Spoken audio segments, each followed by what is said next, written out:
Surat મહાનગરપાલિકાનું draft budget સ્થાયી સમિતિ ચેરમેને રજૂ કર્યું। 2026-27ના ડ્રાફ્ટ બજેટમાં 708 કરોડનો વધારો કરી 11,301 કરોડનું ડ્રાફ્ટ બજેટ મંજૂર કરાયું। સુરતના ઇતિહાસમાં પ્રથમ વખત મિલકતના સામાન્ય વેરામાંથી વિધવા માતા બહેનોને સંપૂર્ણ મુક્તિ અપાઈ। BRTS બસમાં સિનિયર સિટીઝન માટે વિનામૂલ્યે પાસની વ્યવસ્થા ઊભી કરાશે।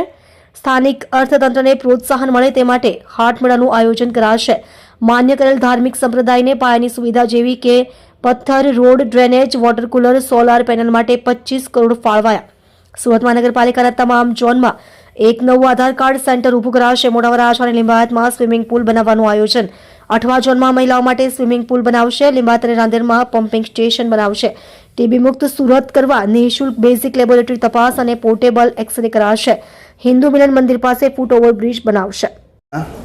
સને 2026-27ના મ્યુનિસિપલ કમિશનરશ્રીએ સૂચવેલા ડ્રાફ્ટ બજેટમાં ₹708 કરોડનો વધારો કરી 11,301 કરોડનું ડ્રાફ્ટ બજેટ સુરત મહાનગરપાલિકાની સ્થાયી સમિતિ દ્વારા આજરોજ મંજૂર કરવામાં આવેલ છે।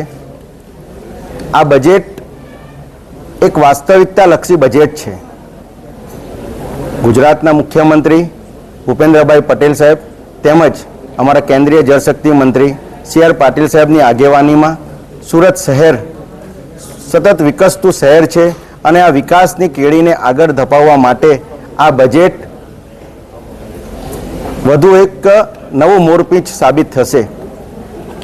સુરત શહેરમાં લોકોને વિકાસની નવી કેળીઓ તરફ કંડારી જશે।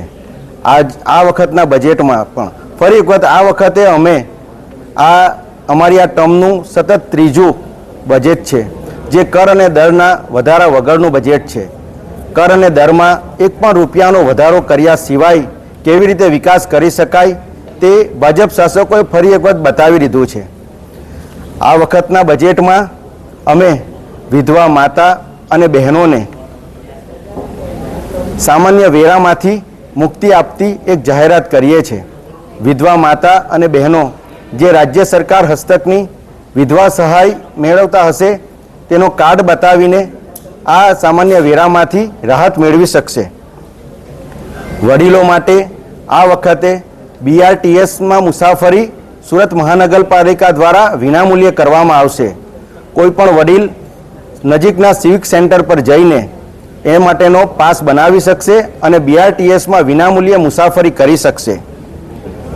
સુરત મહાનગરપાલિકા પહેલી વખત સુરતી હાટ બજાર બનાવવા જઈ રહ્યું છે, જે અંતર્ગત સુરત મહાનગરપાલિકાની સખી મંડળની બહેનો ઉપરાંત સ્થાનિક જે વ્યવસાયકારીકો છે તે લોકોને આ હાટ બજાર થકી તેમને ધંધો મળી શકશે અને સુરતમાં જે આપણા લોકલ વ્યવસાયિકો છે તેને એક નવું પ્લેટફોર્મ પૂરું પાડશે। આ હાટ બજારમાં પણ વિધવા માતા અને બહેનોને વિનામૂલ્યે શોપ ઉપલબ્ધ થશે। સુરતનો સરથાણા નેચર પાર્ક છેલ્લા 3 વર્ષમાં લગભગ 25 લાખ જેટલા લોકોએ આની મુલાકાત લીધી છે અને હવે આ નેચર પાર્કને અદ્યતન ડેવલપ કરવાની જરૂર છે। તે માટે નજીકના ભવિષ્યમાં નેચર પાર્કને રીડેવલપ કરવાનું આયોજન છે।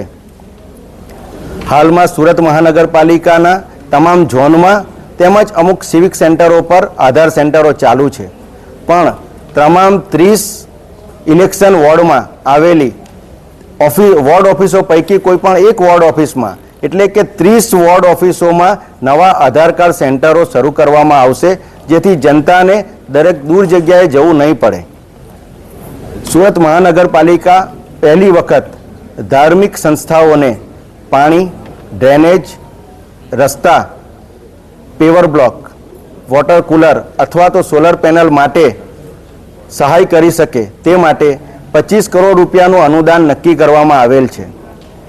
આ ઉપરાંત છેલ્લા કેટલાય વર્ષોથી આપણી શહેરની જે સોસાયટીઓ છે તેમાં અનુદાન માટે જે રકમ હતી તેમાં તોતિંગ વધારો અમે કરવા જઈ રહ્યા છીએ। ચોરસ મીટરના જે 85 પૈસા ભાવ પહેલાં અપાતો હતો તેનો ચોરસ મીટર દીઠ ₹1.5 અને રેસિડેન્શિયલમાં ₹1 કરવામાં આવશે। આ અનુદાન થકી સોસાયટીઓ જાતે જ એમની સફાઈમાં આગળ વધી શકશે।